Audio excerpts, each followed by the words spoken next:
मेरे बच्चे, तुम बहुत असमंजस में फंसे हो कि माता मैं अपने अतीत को पीछे छोड़कर आगे बढ़ जाऊं या फिर से उस व्यक्ति का हाथ थाम लूं।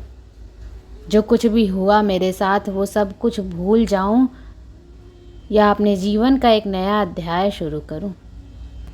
मेरे बच्चे, मुझे पता है तुमने अपना बेस्ट दिया कि तुम अपने जीवन के उस अध्याय को ख़त्म कर दो।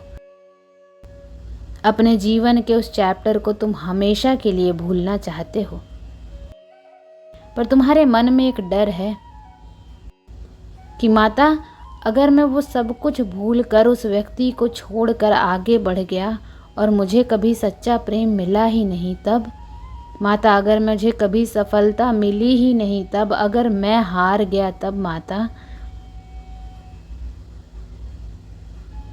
इस बात का डर तुम्हें अंदर ही अंदर खाए जा रहा है मेरे बच्चे।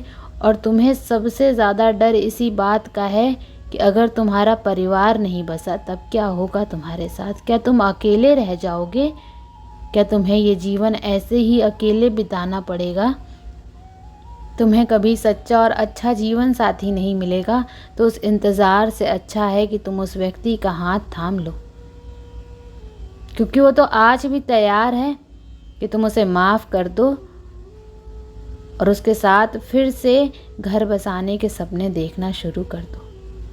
पर जो उसने तुम्हारे साथ किया, जो उसने तुम्हारे साथ धोखा किया, वो भी भूलना आसान नहीं है तुम्हारे लिए। तुम्हें उस बात से भी डर लगता है कि माता अगर मैं उस व्यक्ति के पास वापस गया और उसने जो मेरे साथ किया है उससे भी बुरा किया मेरे साथ, तो मैं फिर से अपना इतना समय व्यर्थ कर दूंगा। ये विचार मुझे बहुत परेशान कर रहे हैं माता। कुछ करो, मुझे इन उलझनों से बाहर निकालो, मुझे कोई रास्ता दिखाओ। इस महीने में वो व्यक्ति तुमसे बात करेगा मेरे बच्चे, और जब वो तुमसे बात करेगा तो तुम्हें तुम्हारे प्रश्नों का उत्तर स्वयं मिल जाएगा। उसके बात करने से तुम्हें ये पता चल जाएगा कि तुम तो उसे कब का पीछे छोड़ चुके हो। अब उसके होने ना होने से तुम्हें कोई फर्क नहीं पड़ता है। वो नहीं है इसलिए तुम नहीं रोते हो, तुम रोते इसलिए हो क्योंकि तुमने अपना बहुत समय व्यर्थ कर दिया और तुम्हें पता है कि तुम्हारे अंदर वो क्षमता थी कि तुम सफल हो सकते थे। तुम्हारे सपने बहुत बड़े थे, लेकिन सिर्फ एक उस व्यक्ति के चक्कर में तुमने अपना बहुत कुछ गंवा दिया। इस बात की उलझन है तुम्हें। और जब वो व्यक्ति तुमसे बात करेगा, जब वो तुमसे माफ़ी मांगेगा कि अब तुम बहुत मजबूत बन गए हो मेरे बच्चे, तुम्हें किसी के झूठे आंसुओं से फ़र्क नहीं पड़ता है और अब तुम्हें कोई नहीं चाहिए अपने जीवन में। तुम्हारे जीवन में जो लोग हैं तुम उनके साथ बहुत खुश हो और उन्हीं के साथ अपनी सफलता को पाना चाहते हो। तुम्हें प्रेम मिलेगा या नहीं मिलेगा ये सब कुछ तुमने मुझ पर छोड़ दिया है कि माता आप जब चाहोगे तो मेरे जीवन में उस व्यक्ति को भेज दोगे जो सच में मेरा जीवन साथी बनने लायक होगा। और अब उस व्यक्ति को भी समझ में आ जाएगा, इसलिए वो फिर से तुम्हें दोबारा परेशान नहीं करेगा। तो मेरे बच्चे, तुम्हें डरने की ज़रूरत नहीं है और ये विचार अपने दिमाग से बाहर निकाल दो। तुम्हें सच्चा प्रेम भी मिलेगा, तुम्हें परिवार भी मिलेगा, तुम्हें वो सब कुछ मिलेगा, पर उसके लिए तुम्हें सफल होना पड़ेगा। सफलता से ऊपर कुछ नहीं होना चाहिए इस वक्त तुम्हारे लिए, क्योंकि तुम्हारे साथ जो कुछ भी हुआ अतीत में वो कभी होता ही नहीं। अगर तुम अपने लिए खड़े होना जानते, अगर तुम अपने सपनों के लिए लड़ना जानते तो लोग तुम्हारा इतना इस्तेमाल ना करते।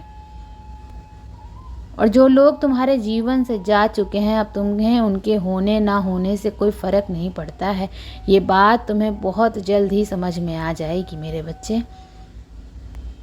उन बातों को भूल जाओ। उस व्यक्ति ने तुम्हारे साथ जो कुछ भी किया है उसे भूल जाओ। इसी में तुम्हारी भलाई है, क्योंकि उसने तुम्हारे साथ कुछ भी बुरा नहीं किया है, उसने अपने साथ बुरा किया है। तुम तो तपे हो। सिर्फ एक रत्न धारण करने से मनुष्य के ग्रह नक्षत्र बदल जाते हैं मेरे बच्चे। पर कभी किसी ने ये नहीं सोचा है कि वो रत्न बनता कैसे है। वो रत्न बहुत प्रेशर सहता है, बहुत दबाव में, बहुत तप में,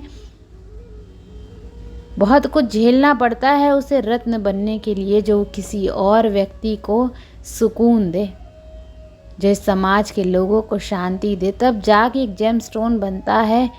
तो तुम वो जेम हो मेरे, जो इस समाज में खुशियाँ देगा। इसलिए तुम तपे हो, क्योंकि तुम अपनी अहमियत भूल गए थे वैसे लोगों के बीच में रहकर।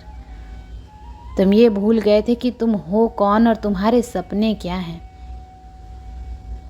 उन छोटी सोच के लोगों के साथ तुम भी छोटा ही सोचने लगे थे मेरे बच्चे। और जब वो व्यक्ति अब तुमसे बात करेगा तो तुम्हें ये लगेगा, तुम्हें खुद पर हंसी आएगी कि मैंने इसके लिए इतने आंसू बहाए हैं। इसमें ऐसा है ही क्या? जो मेरे सपने हैं, जो मेरे पास है, उसके आगे ये व्यक्ति कुछ नहीं है। इसकी सोच बहुत खराब है समाज को लेकर। ये कभी किसी से प्रेम नहीं कर सकता। इसके साथ परिवार बसाने के सपने देखे थे मैंने। अच्छा हुआ माँ कि आपने इस व्यक्ति को मुझसे दूर कर दिया, क्योंकि परिवार बसाना तो दूर, ये मेरी ज़िंदगी नरक बना देता। इन सारी बातों का एहसास तुम्हें इस महीने में होगा मेरे बच्चे। और उसके बाद पीछे मुड़कर मत देखना। अपने जीवन के उस अध्याय को उसी वक्त ख़त्म कर देना और हमेशा के लिए भूल जाना। उस व्यक्ति को माफ़ कर देना। उसने जो कुछ भी किया, जो भी बुरा किया, उसने अपने साथ तुम्हें खो दिया। उसने, इससे बुरा उसके साथ क्या ही होगा। तो उसे माफ़ करके अपने जीवन में आगे बढ़ना। सफलता तुम्हारा इंतज़ार कर रही है। तुम्हारा सोलमेट, तुम्हारा पार्टनर तुम्हारा इंतज़ार कर रहा है मेरे बच्चे, और वो सब कुछ तुम्हें मिलेगा। तुम्हारा अतीत अच्छा नहीं था, बहुत भयंकर अतीत था तुम्हारा। उस अतीत को याद करके अपने भविष्य को भी वैसा ही मत बना देना। इसलिए उसे भूल जाओ, उसे उसके हाल पर छोड़ दो और अपने जीवन में आगे बढ़ो। तुम्हारे साथ जो कुछ भी हुआ उसे अपनी माता का निर्णय मानकर स्वीकार करो मेरे बच्चे। ओम नमः शिवाय।